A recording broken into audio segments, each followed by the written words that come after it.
Come on. Try to get that closer on it. Here, let me get on this side.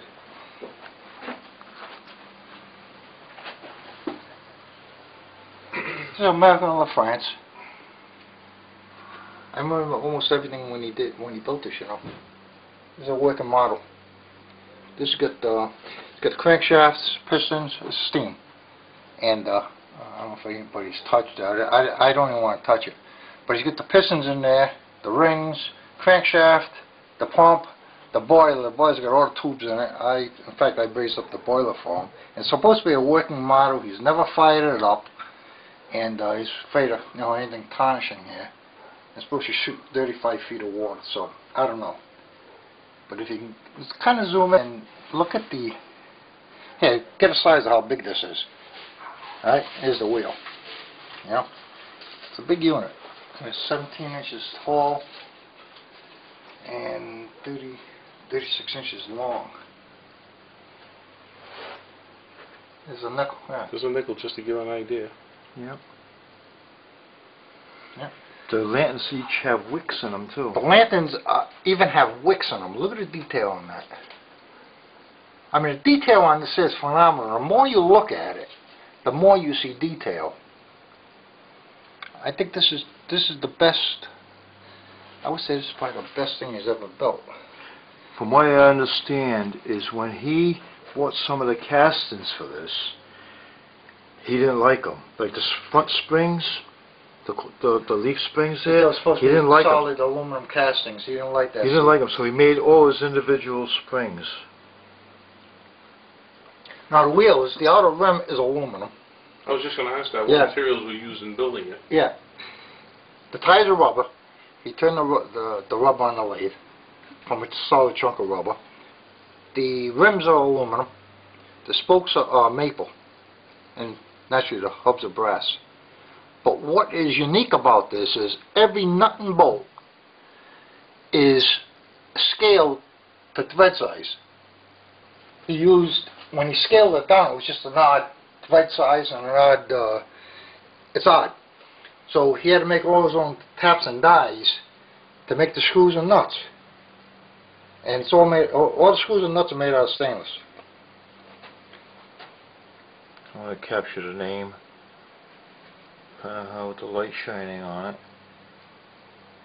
American LaFrance fire engine, crafted by Nicholas Rossi. Oh, he's got that right on there, huh? Yeah, he's got it right on there. That's good. That's good.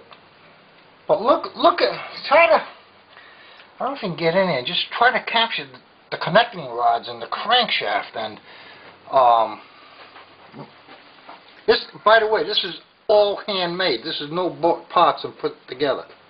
Everything here is handmade. No, he has a coal bin back here too, right? He's got the coal bin? Yeah, let me see if I can... Let me see if I get the light up there. I don't try to get inside the boiler too. The coal bin, the shovel. Look at the little shovel here. The shovel. The rake. That's all handmade. That's not like he bought the little shovel. He made the shovel. Look at the little shovel. And you get the... I would have to say that that's actually coal in there too. There is coal in there. Just inside the boiler. It's kind of hard to see. But the boiler is a working boiler. It's supposed to be a working boiler. Like I said, he's never fired it up, but all the plates are in there and the tubes. So what you're saying is these gauges should work. Everything should work. Now he made those gauges? He made everything. Where he got the dials from the gauges is like a Granger's book. When they had the advertising the gauges, pictures of gauge, and he cut the dial out of paper. That's how he made those. But the more you keep looking, the more detail you see it, and I don't care who it is. Look at this all day long. You can spend hours looking and at this and find just on little sections. He even made the cobblestones. So what material are we talking about? We obviously have brass, aluminum. Brass, copper, aluminum, maple. Stainless. Stainless. Look at the little oil can. That was a good question. And I'm going to tell you something. When he was following the blueprints, because he read blueprints all his life, he was a machinist, and he found errors in the blueprints. And if you followed the blueprints, there would have been problems. Either something out of proportion, or it wouldn't fit properly. Even the oil cup. You get the oil cup.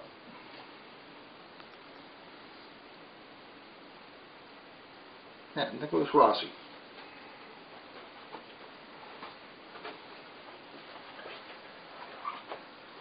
It's amazing, isn't it? You know, you can't think of enough questions to ask when you see something like this, because Yeah, you could study this for hours, and there's something new you'd see. You would see. And the eagle on top. Now the eagle on top, from what I understand, The eagle on top is the only thing he didn't make, but the eagle had his head turned, looking off to the side.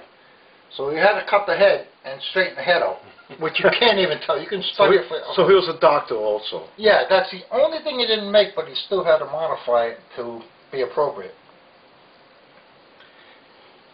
Order chain link. You order chain links? That's not a bought chain. That's a He made all chain. the links. Yeah, order links are made. Everything on here is made. Nothing was bought. Nothing was say, let me run the Durfee wheel or wherever, and let me get some brass chain. I'll make some chain. That'll work. He never said that'll work. He had to make it work. No. And he made dies and taps for the screws. He made them. In fact, I went you down the couldn't- cellar, and he's got one of them plastic, you know, plastic trays with the little bins in it? Yep. And he says, here, take a look at these. So I opened the bin, and it's all stainless screws, nuts, and washers. I says, yeah. I says, they're all stainless. He says, yeah. I said, where'd you buy these? He started laughing, buy them. He says, I made every one of them. I says, come on. Which, I shouldn't have doubted him, because I knew his quality workmanship. And he shows me all the taps and all the dies that he made. And you can tell they'll made because they're blued and everything. Well, you don't get that with a I mean, the hours involved in just making tools to make the product Right. is mind-boggling in itself. So I said, Dad, why don't you just get like a 32 or something? So he started laughing. He says, no. Because it just wasn't him. It wouldn't be the scale. And it wasn't him. I said, well, who's going to know? He says, I'll know. There you go. That's it. But, like I said, it's very hard. There's no sense in trying to capture the other side because it's basically same thing as this side. Yeah. Yep. The brakes work. You got to see this there. See the brake? Yeah. Oh, look at that. And smooth. Yep. Smooth as silk. Follow the mechanism through. Follow the mechanism through. With adjusters and all. Yep. Every clevis, everything is handmade. There's nothing here he didn't make. Now, how small of a lathe would you need to make something like It's that? not how small a lathe. Oh no, he's only got a 6-inch lathe. But the thing is, how do you see it? How do you see it? Exactly. How do you handle it? Wheel spin. These are all the. I'd rather not touch on them, but these are all the nozzles, the hose, all the fittings. You know, everything's threaded. It's all threaded. Everything's threaded on the lathe. He even made the strainer on the back, so you Yeah. wouldn't pick up rocks from the ponds or whatever. Like I said, it's got the pistons with the rings on it, and he made it by blueprint. But he was always afraid to fire it up. He never wanted to fire it up because he was afraid it was going to tarnish a lot of it. So. Yeah. I mean, you can go out all day here. These, he didn't want to cut. He didn't want to cut these.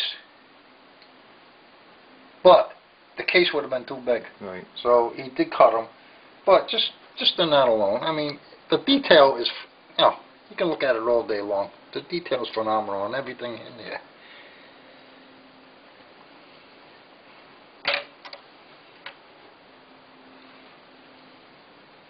But geez, just the leaf springs, little work in the leaf springs and the hubs. So did you ever actually come up with a scale number on this? For the, He probably did. what scale it is? I don't know. He'd know. And what year is this? What year of firing? He started building this. Oh, jeez. It took him 13 years. You got 13 1963. 63. Because I remember I was a kid, and I'd be watching. I know he had the wheels or the spokes made. I remember cutting all the spokes on everything. Okay. All right, this is just a little continuation. We had a little break there. It took him 13 years to build it. I know that. I know that for sure. And he started in 1963. 1963, yeah. from what, Yes. yes. Okay. And this represents what year vehicle? Or what? Turn of the century. It's horse-driven. 1900? Late 1800s, early 1900s. Okay. It's horse-drawn. It's steam, fully steam. There's not much more to talk about other than It's definitely not a kit hobby type thing. no. This is definitely a man that had a talent that was just. Let me put it to you this way here. It's the only one in the world like this. At this quality. There may be other ones that were built, but not of this quality. Right. And that I can verify. You can keep the camera on there all day long, and you're not going to find an error in it. You're not going to see something out of proportion. You're not going to see something where the machining is off just a little. Everything is precise. It's one of a kind. In fact, everything we're going to show you today is one of a kind. There's no replicas. It's a beautiful piece for an art gallery. Art gallery or a conversation piece in a, some type of a art collection. art collection. Would Yeah. be just phenomenal. Somebody that collects steam engines. You know who'd like to see it? You know who would find this fascinating would be Jay Leno. Jay Leno would like Jay this. Leno would appreciate this here because he's heavy duty in the steam. Yeah. You know, I mean, just for him to look at it or whatever, I think he'd be amazed. You know, I'm sure there's a lot of people out there that are into fire engines and steam engines and want the one of a kind of and thing. also into fine quality, perfect quality and workmanship. Oh yeah, that's Like- the key here. Like I says, You can't buy. You just can't buy work like this. You cannot do it. we showed it to some of the best as far as machinists and people who really, and they've studied it, and nobody can come up with something and say, well, geez, this doesn't look right, or this doesn't fit right, or the threads are, something's off. There's nothing off. Look at the seat. Put the light on the seat. Yeah. The seat is all padded. Even the seat. Look at the detail in the seat.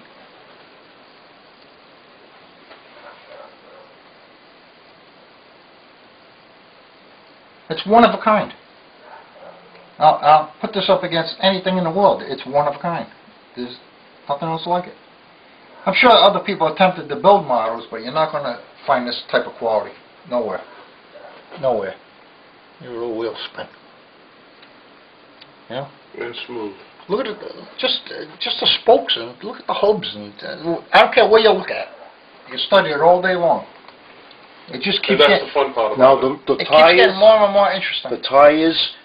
He had a square block of rubber, Yeah. and he cut the outside one first, and then he cut the inside one Out first of that out of the size. same rubber. Right. In fact, the rubber I think came from U.S. Rubber. Really, huh? He had a cousin that worked there. But like I said, you can study it all day long, and it's just, the more you look at it, the more fascinating it is. All right, we have a bunch of models, so let's go on to the Okay, next let's one. go on to the next one. And what do we have?